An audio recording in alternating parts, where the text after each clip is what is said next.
In the scorched heart of Missouri, where the Civil War's embers still smoldered like untamed prairie fires, a whisper of hooves shattered the Sabbath peace on February 13th, 1866.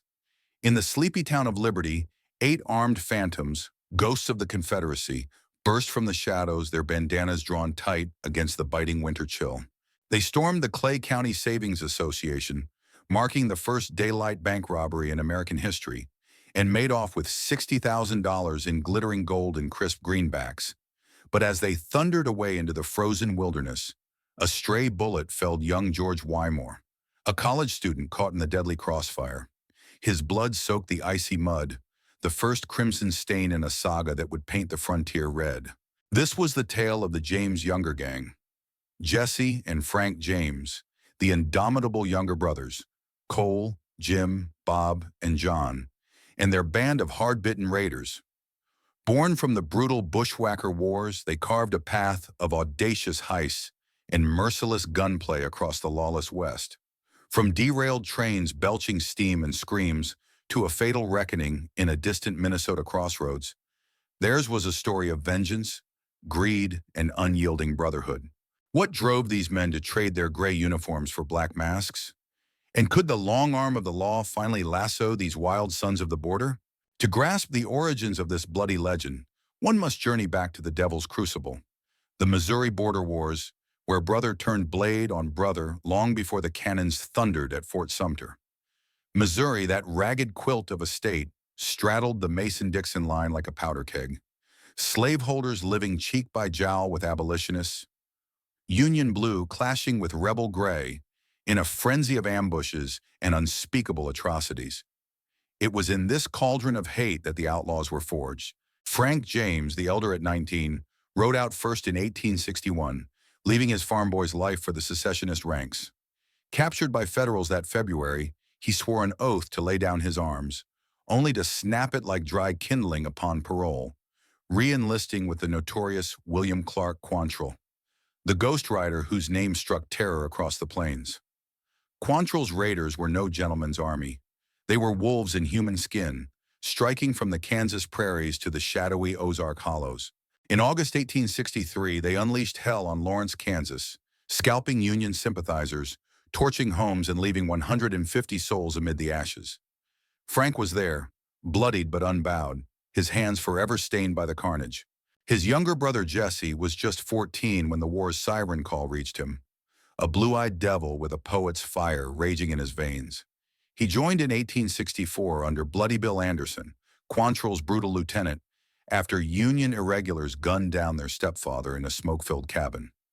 Jesse took a chest full of buckshot at Centralia that September, in the same savage raid where Anderson's boys butchered 24 disarmed Federals and flaunted their scalps like rebel banners. Nursed back from death's door, Jesse emerged scarred and seething, his trust in lawmen shattered like the sabers they had surrendered. Across the ridge, the younger boys mirrored this madness. Cole, the towering eldest at 23, lost his father to a Union patrol in 1862, lynched and left for the Crows, igniting a vengeance that burned hotter than the Missouri sun. Jim, Bob, and the reckless John followed, their family farm a cradle of Confederate fury. These weren't mere ideologues, they were survivors, tempered in Quantrill's scalp hunts and Anderson's midnight massacres. When the war sputtered to its bitter end in 1865, leaving Missouri a graveyard of grudges, these raiders refused to sheath their blades. Instead, they turned them toward greener pastures, banks swollen with Reconstruction gold, trains laden with Northern payrolls. Was it revenge or the gnawing hunger of empty pockets? Legend whispers that Jesse penned defiant letters to the press, crowing like a Missouri mockingbird. "We are not afraid of the law, for we have seen the inside of too many penitentiaries." By the summer of 1866, the gang coalesced around Archie Clement, that pint-sized terror with a penchant for carving notches on his pistol grip, 8 for the men he'd sent to glory. Together, they weren't just thieves, they were the South's snarling specter, haunting the Yankee victors with lead and lightning. With the war's thunder faded to a distant echo, the James Younger Gang lit out like Comanches on the warpath, their 6 shooters singing a ballad of banks bled dry. From 1866 to 1876, they struck 12 banks and 5 trains, amassing a fortune in dusters' dreams, over $200,000 by some reckonings. But it wasn't clean plunder. It was a butcher's grim work, leaving clerks gut-shot and engineers crushed beneath boiler blasts. These boys didn't whisper in the night. They hollered their defiance, transforming robbery into enduring legend. Their inaugural strike in Liberty set the tone. 8 riders, faces blackened with stove polish, galloped in broad daylight, pistols blazing to scatter the townsfolk. They rifled the vault amid bullets chipping the doorframe, then melted into the timberlands. Wymore's blood, the grim toll of their haul. The Pinkertons, those iron-fisted detectives, swore vengeance, but the gang vanished like smoke on the wind. By December 1869, in Gallatin, Missouri, the stakes turned deeply personal. Jesse, convinced the bank cashier was the varmint who had murdered his old guerrilla captain, strode in cool as a Blue Ridge stream and plugged John Sheets square in the heart, mistaking an innocent man for a ghost from Centralia. He was a blue-belly spy, Jesse later claimed in a letter that danced across the pages of the Kansas City Times, taunting the law like a fox in the henhouse. The gang escaped with 60,000 more, but the trail of bodies lengthened. 2 lawmen and the mayor himself in Richmond the year before, their coffins nailed shut amid whispers of rebel retribution. But the trains, those iron behemoths snaking through the heartland, drew them like moths to a lantern's glow. On July 21, 1873, near Adair, Iowa, Cole Younger and his comrades dynamited the Rock Island line, derailing the express with a roar that shook the stars. Engineer John Rafferty perished in the wreck, his cab a mangled tomb, as the outlaws rifled mail cars for $75,000 in bonds. Cole himself, that bear of a man standing 6'3", hauled sacks like feather pillows, his brothers covering with Colt thunder. Folks said you could hear Jesse's laugh echoing over the screams, a wild, defiant whoop that chilled the blood. Darker yarns abounded. In Columbia, Kentucky, April 1872, they shot cashier R.A.C. Martin dead for hesitating with the keys, his life savings spilling in a profane cascade. Or the botched grab at the Kansas City Fair in September 1872, where a little girl's screams pierced the pandemonium as a bullet grazed her. $900 lighter, but the gang's notoriety heavier than sin. These weren't clean scores. They were vendettas etched in gunpowder. The younger boy's old war wounds itching like the devil's whisper. Cole once confided to a cellmate years later, "We fought for the gray, and when it fell, we fought for ourselves, with what we knew best." But how long could lightning dance without striking the dancer? The North Star beckoned, or so they thought, a fat bank in Minnesota, ripe for the plucking. By the summer of 1876, the noose of the law tightened like a Comanche rawhide hobble. The Pinkertons had scorched the James farm in a botched raid, blasting their mother Zerelda's arm clean off with a flare bomb, leaving young Archie Samuel dead in the rubble. Paranoia gnawed at the gang like prairie dog fever. "We need one big score," Cole urged, his eyes fixed on the First National Bank in Northfield, Minnesota. 500 miles north, a Swedish settlement far from Missouri's grudges, stuffed with 70,000 in northern gold. 8 men rode out that August. The James boys, the 3 younger brothers, Clell Miller, Bill Chadwell, and Charlie Pitts. Hard cases all, their beards matted with trail dust, nerves frayed as overtaxed bowstrings. September 7th dawned crisp as a fresh-killed deer. They clattered into Northfield like specters from a fever dream, splitting into scouts and strikers. Bob Younger, Frank James, and Pitts shoved through the bank's oak doors, pistols drawn, demanding the vault. "Open her up or taste lead," Pitts growled.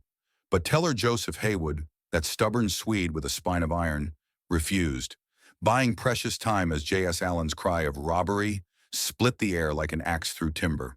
The town awoke roaring. Hardware store shotguns barked, a doctor's pistol popped, even a liveryman joined the fray. Clell Miller took a slug to the chest and tumbled, dead before he hit the dirt. Chadwell crumpled beside him, his blood mingling with the gutter mud. Outside, Cole Younger drilled Swedish immigrant Nicholas Gustafson through the heart. An innocent bystander turned casualty in the storm. Inside, Haywood paid with his life, a bullet from Bob's peacemaker ending his defiance. The gang grabbed a fistful of nickels, $30 worth, and bolted, Jesse winged in the thigh, the Youngers leaking red from a dozen wounds. What should have been a clean snatch turned into a slaughterhouse. 2 bandits down, 2 townsfolk slain, the vault mocking them unbreached. They fled south through bog and bramble, posses howling on their heels like the hounds of hell, 500 armed farmers and lawmen combing the coulees. 14 days of torment later, on September 21st near Hanska Slough, the noose snapped tight. The youngers in pits holed up in a swampy thicket, fever-racked and forsaken. A volley from Captain George Glazier's posse felled Pitts, his body riddled like a sieve. Cole, waving a white kerchief stained with his own life's liquor, called surrender. "We're done fighting. Take us, but spare the boys." Dragged to Stillwater Prison in chains, they pled guilty to murder, dodging the gallows for life sentences in stone cells. Bob withered and died there in 1889. Jim ate his own bullet in 1902, but Cole endured, paroled in 1901, pardoned 2 years later, spinning yarns of glory till his last breath in 1916. The James brothers, slippery as greased pigs, they slipped the net, holing up in Tennessee under aliases thick as river fog. But the gang was ghosts now, Jesse piecing together a new crew of greenhorns, only to meet his end on April 3, 1882. Straightening a crooked picture on the wall in St. Joseph, Missouri, the sniveling Judas Bob Ford put a 44 through his skull for $10,000 in reward silver. Frank hung up his irons, stood trial, and walked free, fading to a farmer's quiet grave in 1915. Northfield wasn't just a raid gone sour, it was the requiem for a brotherhood baptized in blood. The James Younger gang didn't just rob banks. They robbed the young republic of its illusions, embodying the raw, unhealed scar of a divided land. In their wake, the West tamed a notch, Pinkertons prowling, posses patrolling, the Iron Road guarded like a king's ransom. Yet their saga endures, romanticized in dime novels and silver screens. Jesse, the blue-eyed bandit, a folk hero to the dispossessed. Cole, the philosopher outlaw, penning regrets from behind bars. They were villains to the law, avengers to the lost cause. But in the end, just men chasing echoes of a war that never truly ended. What say you, Trailblazer? Heroes of the Hollows or Hounds of Hell? Drop your reckoning in the comments below. Did the gang get what was coming, or was Northfield a Yankee injustice? If this dusty dispatch fired your frontier fever, smash that like button, hitch your wagon to our channel for more Wild West whispers, and subscribe for the next ride. Trail of Tears, the Apache's final fight. Until the next dust up, keep your powder dry.